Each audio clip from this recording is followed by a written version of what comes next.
I had apparently sounded a bit shaken. Yes, I said. Then, because there was no way to ask this question and sound sane at the same time, I simply said, I think Schmedley is messing with my mind. There was a short pause that lasted about 8,000 years. You're not kidding, are you? Jill said finally. Wishing I had been, I said, No, I'm not. Outside, Schmedley finished his sandwich and, I swear to whatever god you might believe in, a satisfied smile crept across his face. It's funny you say that, Jill said, not sounding like she honestly believed it was funny at all. Why's that? Grover's been acting odd too. He's stopped begging. There was concern in her voice, deep concern, as though she'd just found out her father had been killed in a horrible train accident while transporting secret documents between two conflicting governments instead of drinking coffee at the local Dairy Queen like he should have been. I was speechless. My mouth was dry.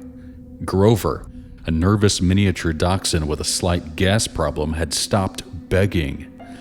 You must understand, this dog wrote, edited, published, and promoted the book on begging. Grover was the leper, and anything on your plate was Christ. For the first time since the whole story began, fear made its unwelcome entrance. The big, mean god of panic had ripped off my balls and hung them from the rearview mirror of his '57 Chevy hardtop of terror. When I wasn't speechless anymore, I said, I'm coming over, and hung up before she could respond. I arrived at Jill's apartment, a good-sized two-bedroom job on the second floor. An enclosed balcony of immense proportions hung off the living room beyond a sliding glass door. There were chairs, a few plants, a table, and the dog out there. Grover, by nature, was not the most stable of animals. Everything absolutely terrified him. He looked different now. He was standing on the balcony where Jill had quarantined him and staring right into the living room. Grover didn't move beyond a blink.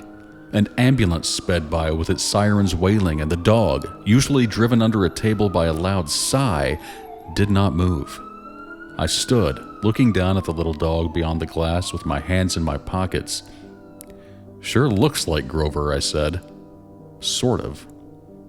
What do you think? Jill asked.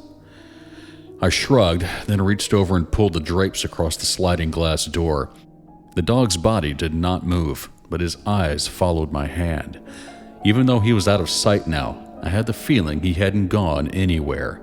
He was still there staring, only now he was staring at the backside of a pair of blue drapes.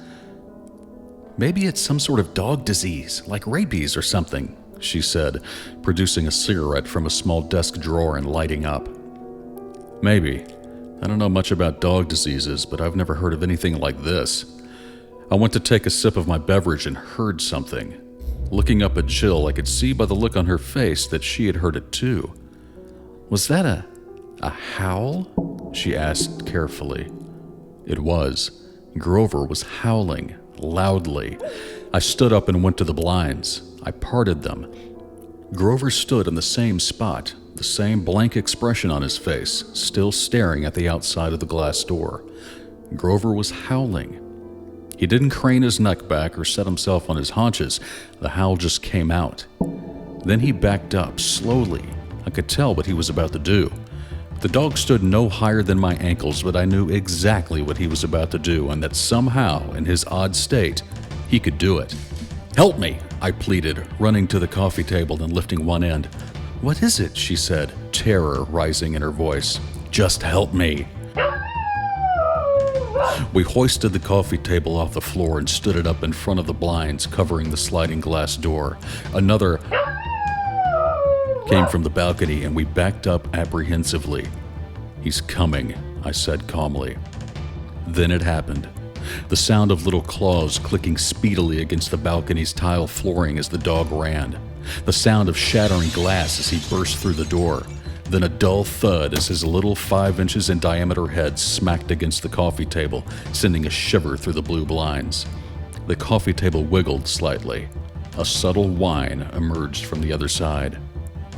When we saw that Grover had not been deterred, that he had begun working his way out from behind the broken glass and bruised furniture, we ran like hell and locked the door behind us. We both arrived at my house 15 minutes later. Everything outside seemed, at first panicked glance, to be in order. We ran from my car to the front door anyway. Jill was in a slight bit of hysterics. I suppose seeing your once socially inept and molecule-sized dachshund leap through a window and get up for more would do that to you. "What the hell's going on?" she said. "I don't know," I said, unlocking the front door and poking my head inside. Everything inside appeared to be in normal condition. I grabbed Jill by the hand and we went inside. "You drink?" I said, locking the door. "No, I smoke." "Good. You smoke. I'll drink." I walked through the living room into the kitchen. Didn't notice any new paw prints, leaving Jill in the foyer, and pulled a bud out of the refrigerator. As I sucked my first quaff out of the bottle, I spread open the blinds over the kitchen window and looked outside. Nausea gripped my gut. Schmedley was gone. "Jill!" I shouted, running back toward the foyer. I found Jill staring at the television in the living room. It was on, but showing only static and emitting no sound. "Did you leave this on, Victor?" she said, pointing a shaking finger at it. "No, I don't watch static if I can't hear it," my frayed mind joked. Now that the concept of sound had been brought up, though, I realized that I did hear something, a sort of hum. A tape was rewinding in my VCR. We both stared at the machine. After a few seconds, the rewinding stopped with a mechanical jolt. A few ice ages passed before I got up the guts to eject the tape. The cassette spat out of the slot and hung there like a panting tongue. "Cujo?" Jill pondered. It was. In bold type across the spine of the tape was the title, Cujo. "I don't even own this movie, Jill." And then from behind us came the voice. "I didn't like it."